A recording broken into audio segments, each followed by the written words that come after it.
I want to give you guys the cheat. Imagine imagine we're doing a video game through POV perspective. And what I mean by that is I need you to virtually think about this in this context. A weapon system, when committed to the fight, has one orientation. What's that orientation? Barrel pointed towards the bad guys, right? In fact, if you put a viz laser on a gun, and you had to play pretend, you would paint the berm with a laser if it was a real gunfight. So what a lot of you guys are doing, which is really inefficient, and it's just part of a mechanism I think is in physical movement, is you're taking the laser off the berm. You're taking the gun out of the fight. What I like to do is I like to pretend, for example, this carbine right here is committed to the fight. And virtually it's in its little world, pointed at the threat. So how this moves in orientation from standing to kneeling to prone does not change. Think about that. Just think about that. If I'm prone, it's here. If I'm kneeling, it's here. If I'm standing, it's here. If I'm moving across the range laterally, it's here. If I'm moving in depth, it's here. But what you guys are doing is you're taking the gun out here. You're taking the gun out here. You're taking the gun out here. And that causes a lot of inefficiency in your abilities to have to reacquire the threat or the target. Think about the process that it takes when you're on target and you're engaging it, and then there's a lull because of movement, and you drop the barrel out. What do you have to do? Well, you have to lift the barrel. You have to reacquire the optic and then reassess the threat, because the composition of the threat might have changed.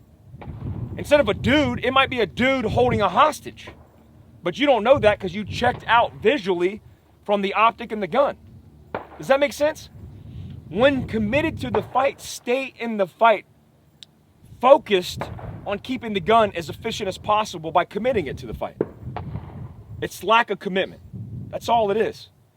The same thing goes with the hand movement or physical body movement. If I'm standing here and I'm committed to the fight, and then I go to a kneeling position and you change your hand position, or then I go to the prone and I put my hand here and I put the gun here and I come here, what do I have to do? I have to reset my positioning on my hand. I got to do this now. I got to reinforce this position. That is problematic because it makes you slow. And if you actually think about it, it makes you not only slow, but inaccurate. Because there's a lull between shot strings. And a whole bunch of things change in milliseconds in a gunfight. Would everybody agree with that? In milliseconds, a lot of things change. So now, when I look at me moving through space and time, I'm here. I don't move anything, I'm here. I don't move anything, I come here, commit the gun, get behind the gun, and then have to set the position, which is my hand position hasn't changed. Does that make sense to you guys? I hate to say it's like a game, but it is.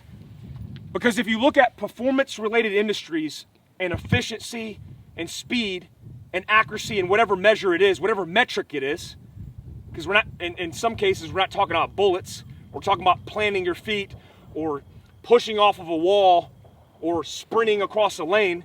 We have to look at efficiency of movement. This is called economy of movement. You ever heard that term? Economy of movement has to do with minimizing the amount of movement you have on the tool that you have in your possession. Think about that the next time that we run these drills. Minimize the commitment of this gun to the fight. Stop taking it out of the fight. I trained a foreign country recently and was training them in protection. And these dudes were doing this every time they shot the guns. Pop up, and then doing this. Or pop up, releasing the mag. Pop up, press checking the gun. Why? Because you emulate what you see. And if you see a bad habit happening again and again, what do you execute in real life? A bad habit. A bad habit is taking the gun, committing it to the fight, and then taking it out of the fight because you see it on the gram. Commit it, keep it in the fight. Would you be in a rush after you just smoked some bad guys to take your gun out of the fight? I mean, think about it in real life. Would you do that? I've been there. You better believe I'm painting walls. I'm like, there's somebody else in this room. I just smoked this dude. Now it's time to move to the next room and Pac-Man this structure because I know somebody else is hiding. So think about in the context of your training. Stop applying the gun, then breaking the gun. Applying the gun, resetting the position, applying the gun. Commit to the fight, keep the gun in the fight committed.